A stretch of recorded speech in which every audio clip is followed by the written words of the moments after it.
സാങ്കേതിക വിദ്യാഭ്യാസ രംഗത്ത് മാറ്റങ്ങൾ ഉൾക്കൊണ്ട് ഈ മേഖലയിൽ ഏറ്റവും നിലവാരമുള്ള പഠനാവസരങ്ങൾ നൽകുന്ന നമ്മുടെ ക്യാമ്പസായിട്ടുള്ള ടെക്നോറിയത്തിൻ്റെ നമ്മളേവരും കാത്തിരിക്കുന്ന ഉദ്ഘാടന കർമ്മമാണ് അടുത്തത്.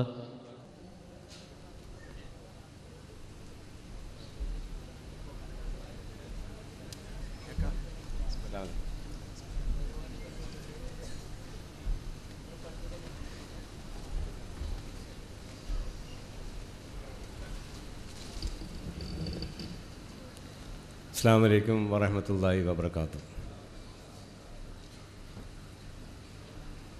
മദീനയിലെ ഒരു സ്ഥിരം സന്ദർശകനാണ് ഞാൻ എന്ന് നിങ്ങൾക്കൊക്കെ അറിയാം. പക്ഷേ 10-20 ദിവസങ്ങൾക്ക് മുമ്പ് മന്ത്രിയായതിനു ശേഷം ആദ്യമായിട്ടാണ് ഞാൻ മദീനയിൽ വരുന്നത്. ഇവിടെ മദീനയുടെ ആഭിമുഖ്യത്തിൽ ഇവിടെ നടക്കുന്ന ഈ ടെക്നോറിയം പദ്ധതിയുടെ തറക്കല്ലിടൽ കർമ്മം അതിൽ പങ്കെടുക്കുക എന്നുള്ളത് എന്നെ സംബന്ധിച്ചിടത്തോളം വളരെ സന്തോഷകരമായിട്ടുള്ളൊരു കാര്യമാണ്. ഇവിടെ ഞാൻ അർബൻ അഫയേഴ്സ് മന്ത്രി മാത്രമല്ല, മൈനോറിറ്റീസിൻ്റെ വെൽഫെയർ കൂടി നോക്കുന്നൊരു മന്ത്രിയാണ്.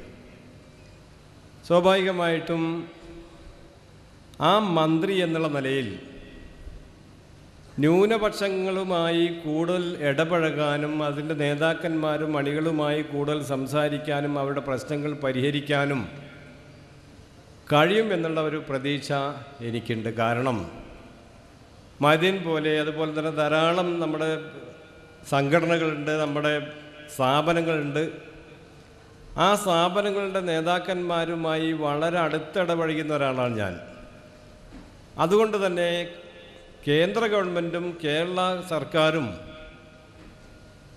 കുറേയധികം പുതിയ പദ്ധതികൾ ഇവിടെ ആവിഷ്കരിക്കുന്നുണ്ട്. ആ പദ്ധതികൾ ആവിഷ്കരിച്ച് നല്ല രീതിയിൽ നടപ്പിലാക്കാൻ നിങ്ങളെല്ലാവരുടെയും സഹകരണം വേണമെന്നാണ് എനിക്ക് ആദ്യമായിട്ട് അഭ്യർത്ഥിക്കാനുള്ളത്. ഇവിടെ ഈ ന്യൂനപക്ഷത്തിൻ്റെ കാര്യം മാത്രം എടുത്ത്, ഞാൻ മദീനയുടെ കാര്യത്തിലേക്ക് പിന്നെ വരുന്നു, ന്യൂനപക്ഷത്തിൻ്റെ കാര്യം മാത്രം എടുത്ത് പറയുകയാണെങ്കിൽ സച്ചാർ കമ്മിറ്റിയുടെ നിർദ്ദേശങ്ങൾ നടപ്പിലാക്കണം എന്നാവശ്യപ്പെട്ടുകൊണ്ടാണ് കേന്ദ്ര സർക്കാർ ന്യൂനപക്ഷ വകുപ്പ് രൂപീകരിക്കാൻ ആവശ്യപ്പെട്ടത്. 4-5 വർഷം മുമ്പേ ഈ വകുപ്പ് നമ്മൾ ആരംഭിച്ചിട്ടുണ്ടെങ്കിൽ തന്നെ കാര്യമായിട്ടുള്ള യാതൊരു പ്രവർത്തനവും നടത്തിയിട്ടില്ല എന്നുള്ളതാണ് സത്യം.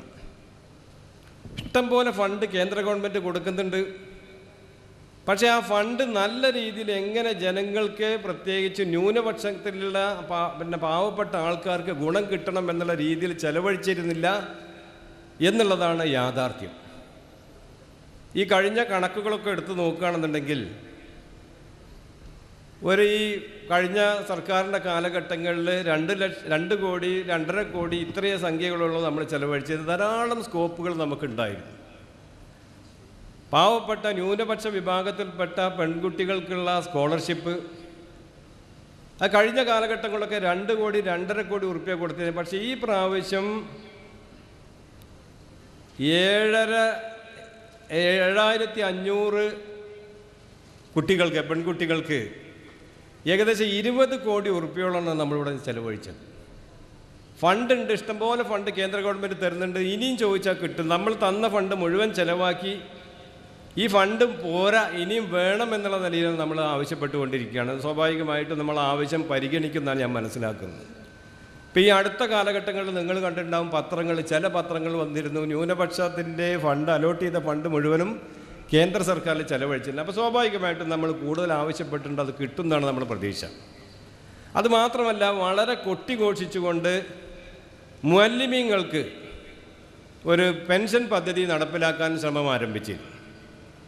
നമ്മളൊരു കണക്ക് പ്രകാരം 1,30,000-ഓളം അധ്യാപകർ മദ്രസകൾ പഠിപ്പിക്കുന്നതാണ് നമ്മുടെ ഏകദേശം ഒരു കണക്ക്. കൃത്യമായിട്ടുള്ളൊരു കണക്ക് ആർക്കും അറിയില്ല. ആ കണക്കെടുക്കാനുള്ള നമ്മുടെ ഈ വകുപ്പ് മുന്നോട്ട് വരികയാണ്. ഒരു 10-15 ദിവസം കൊണ്ട് തന്നെ അതിൻ്റെ പ്രവർത്തനവുമായിട്ട് ഞങ്ങൾ മുന്നോട്ട് പോയിക്കൊണ്ടിരിക്കുക. ഈ 1,30,000-ഓളം വരുന്ന അധ്യാപകരിൽ വെറും 2,500 ആൾക്കാർ മാത്രമാണ്, അധ്യാപകർ മാത്രമാണ് ഈ പെൻഷന് വേണ്ടി രജിസ്റ്റർ ചെയ്തിട്ടുള്ളത്. മാസം കുറച്ചൊരു സംഖ്യ തരണം. പഴയ കാലഘട്ടങ്ങളിൽ സർക്കാർ ഒരു 10 കോടി തന്നെ നീക്കി വെച്ചിരുന്നു. അത് ബാങ്കിലിട്ട് ആ ബാങ്കിൻ്റെ ഇൻട്രസ്റ്റ് ഇതിലേക്ക് പദ്ധതിയിലേക്ക് കൊടുക്കുക എന്നുള്ളതായിരുന്നു അന്നത്തെ ഒരു കുറവുണ്ടായിരുന്നത്. അതുകൊണ്ട് തന്നെ മുഅല്ലിമീങ്ങൾ അത് ശരിയല്ല എന്ന് മനസ്സിലാക്കിക്കൊണ്ട് കുറേ ആൾക്കാർ അതിൽ ചേർന്നില്ല. ഇപ്പോൾ ആ സംഖ്യ നമ്മൾ ബാങ്കിൽ നിന്നും പിൻവലിച്ച് അത് സർക്കാരിന് തന്നെ മടക്കി കൊടുത്തു. പക്ഷേ ഈ മുഅല്ലിമീങ്ങൾ കൊടുക്കുന്ന സംഖ്യയുടെ 1%, ഒരു 15% മറ്റോ 20% നമ്മൾ ചോദിച്ചുകൊണ്ടിരിക്കുകയാണ്. സർക്കാരിൻ്റെ വക ഓരോ മാസം ഇതിലേക്ക് തന്നിട്ടുണ്ടെങ്കിൽ നമുക്ക് കുഴപ്പമില്ല, നല്ല രീതിയിൽ എല്ലാ അധ്യാപകർക്കും ഈ സൗകര്യം ഏർപ്പെടുത്തി കൊടുക്കാൻ കഴിയുമെന്ന് ഞങ്ങൾ പ്രതീക്ഷിക്കുന്നത്. നമുക്കൊക്കെ അറിയാം, ഈ മദ്രസ മുഅല്ലിമീങ്ങൾ ഏറ്റവും വളരെ കഷ്ടപ്പെടുന്ന, രാവിലെ മുതൽ വൈകുന്നേരം വരെ അല്ലെങ്കിൽ രാത്രി വരെ ജോലി ഉണ്ടോയെന്ന് ചോദിച്ചാൽ ജോലിയുണ്ട്, ജോലി ഇല്ലയെന്ന് ചോദിച്ചാൽ ഇല്ല, ആ ഒരു രീതിയിലുള്ള പ്രവർത്തനവുമായിട്ടാണ് മുന്നോട്ട് പോകുന്നത്. രാവിലെ മുതൽ ഒരു 10 മണി വരെ ഒരു മദ്രസകളുണ്ടാവണം, പിന്നെ വൈകുന്നേരത്തെ പരിപാടി മദ്രസ ഉണ്ട്, അപ്പോൾ അതിനുവേണ്ടി അവിടെ തന്നെ നിൽക്കണം, വേറെ ഇങ്ങോട്ട് പേർക്ക് പോകാൻ പറ്റില്ല. അപ്പോൾ ഏറ്റവും കഷ്ടപ്പെടുന്നൊരു വിഭാഗമാണ്. ഇതുവരെയും ചരിത്രത്തിൽ എവിടെയും ഈ മുഅല്ലിമീങ്ങൾ ശമ്പള വർധനവയ്ക്ക് വേണ്ടി മുറവിളി കൂട്ടിയതായിട്ട് നമുക്ക് കാണാനും കഴിയില്ല. അപ്പോൾ അതേപോലുള്ള ആൾക്കാരെ മനസ്സിലാക്കിക്കൊണ്ട് അവർക്ക് ഗുണം കിട്ടുന്ന രീതിയിലുള്ള ഈ പദ്ധതി പരിഷ്കരിച്ച് ഞങ്ങൾ നടപ്പിലാക്കാനുള്ളൊരു ശ്രമവും നടത്തുന്നുണ്ട്. അപ്പോൾ അതിന് എല്ലാവരുടെയും സഹായം വേണമെന്നാണ് എനിക്ക് രണ്ടാമത് അഭ്യർത്ഥിക്കാനുള്ളത്. പിന്നെ മഅദിൻ്റെ കാര്യം ഞാൻ പറയേണ്ട, ബഹുമാനപ്പെട്ട തങ്ങൾ, എന്തായിരിക്കും നമ്മുടെ സമൂഹം, എന്തായിരിക്കും നമ്മുടെ ജില്ല, എന്തായിരിക്കും നമ്മുടെ സമുദായം ഒരു 20 കൊല്ലത്തിന് ശേഷം എന്ന് മനസ്സിലാക്കിക്കൊണ്ടാണ് ഓരോരോ കാര്യങ്ങളും അദ്ദേഹം പ്ലാൻ ചെയ്യുന്നത്. ഈ ഒരു സംഗതി ഇവിടുത്തെ ഇത്രയും അങ്ങാടിയിൽ നിന്ന് ഇത്ര മനോഹരമായ ഒരു സ്ഥലത്ത് ഇതേപോലുള്ള കുറേയധികം വിദ്യാഭ്യാസ സ്ഥാപനങ്ങൾ ഉണ്ടാകുക, ഇതിനൊരു ടെക്നോ സിറ്റി എന്നുള്ള നിലയിൽ അദ്ദേഹത്തെ അത് വളർത്തിയെടുക്കുക. അതല്ലാതെ നമ്മുടെ സമുദായത്തിന് വിദ്യാഭ്യാസം കൊടുക്കാതെ രക്ഷയില്ല എന്ന് മനസ്സിലാക്കിക്കൊണ്ടാണ് ബഹുമാനപ്പെട്ട തങ്ങൾ അവർ ഇതിന് മുന്നോട്ട് വന്നിട്ടുള്ളത്. കാലം മാറിക്കൊണ്ടിരിക്കുകയാണ്. 2025 2030 ആകുമ്പോഴേക്കും ഇന്ത്യ രാജ്യമായിരിക്കും ലോകത്തിലെ ഏറ്റവും വലിയ ശക്തി എന്നാണ് ലോകത്തിലുള്ള വലിയ വലിയ എക്കണോമിസ്റ്റുകളും അതുപോലെ തന്നെ സയൻറ്റിസ്റ്റുകളൊക്കെ പറയുന്നത്. കേരളത്തിലെ കുറച്ച് ആൾക്കാരല്ല പറയുന്നത്. വിദേശ രാജ്യങ്ങളിലെ വലിയ വാൾ സ്ട്രീറ്റ് ജേണലുകൾ അതുപോലെ തന്നെ വലിയ വലിയ എക്കണോമിസ്റ്റുകൾ പറയുന്നത് എന്താ, ഇന്ത്യ രാജ്യമായിരിക്കും ലോകത്തിൽ വെച്ച് ഏറ്റവും വലിയ രാജ്യം 2025 2030 ആകുമ്പോഴേക്കും. ഇപ്പോൾ അത് അമേരിക്ക ആയിരുന്നു, യൂറോപ്യൻ രാജ്യങ്ങളായിരുന്നു, അവരൊക്കെ ഇങ്ങനെ മെല്ലെ മെല്ലെ പിന്നിലേക്ക് പോയി. ചൈന ഇങ്ങനെ ഉയർന്നു വരുന്നു. ചൈന 2020 ആകുമ്പോഴേക്കും ലോകത്തിൻ്റെ നെറുകയിലെത്തും. 2020 കഴിഞ്ഞിട്ടുണ്ടെങ്കിൽ ഇന്ത്യ രാജ്യമായിരിക്കും. കാരണം ചൈനയെ പിന്തള്ളിക്കൊണ്ട് ഇന്ത്യ രാജ്യമായിരിക്കും പിന്നെ മുന്നിലേക്ക് പോകുക. കാരണം എന്താ അവർ പറയുന്നത്, നമുക്ക് വിദ്യാഭ്യാസമുള്ള യുവതി യുവാക്കൾ ധാരാളമുണ്ട്. ഇവിടെ ഫാമിലി കൺട്രോളൊന്നുമില്ല. ചൈനയിൽ ഭയങ്കരമായിട്ടുള്ള ഫാമിലി കൺട്രോളുണ്ട്. ഒരു കുട്ടിയിലധികം ഉണ്ടാവാൻ പാടില്ല എന്നുള്ള നിയമമൊക്കെ ഉണ്ടായിരുന്നു.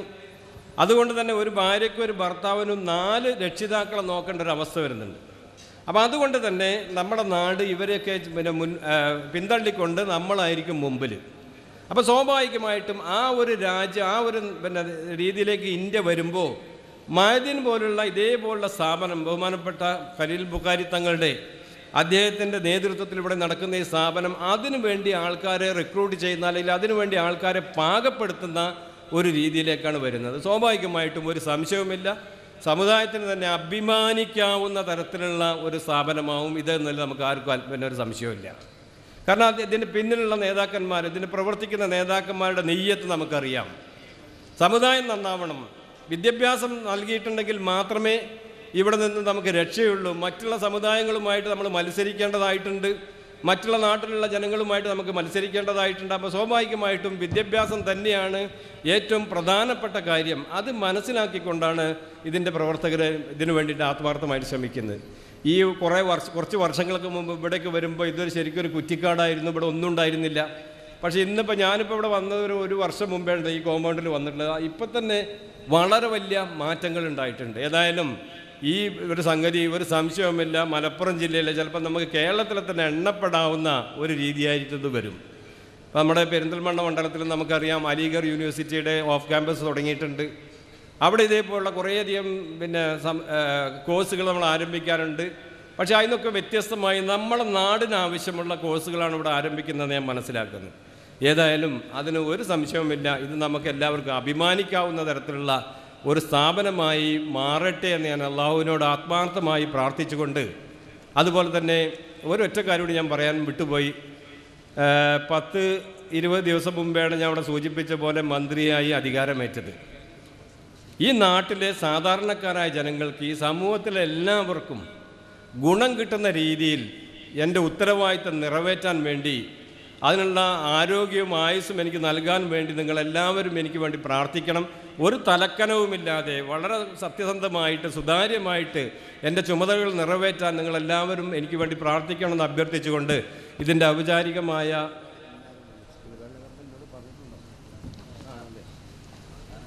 ഉദ്ഘാടന കർമ്മം നിർവഹിച്ചതായി അറിയിച്ചുകൊണ്ടും ഞാൻ എൻ്റെ വാക്കുകൾ ഉപസംഹരിക്കുന്നു. അസ്സലാമു അലൈക്കും.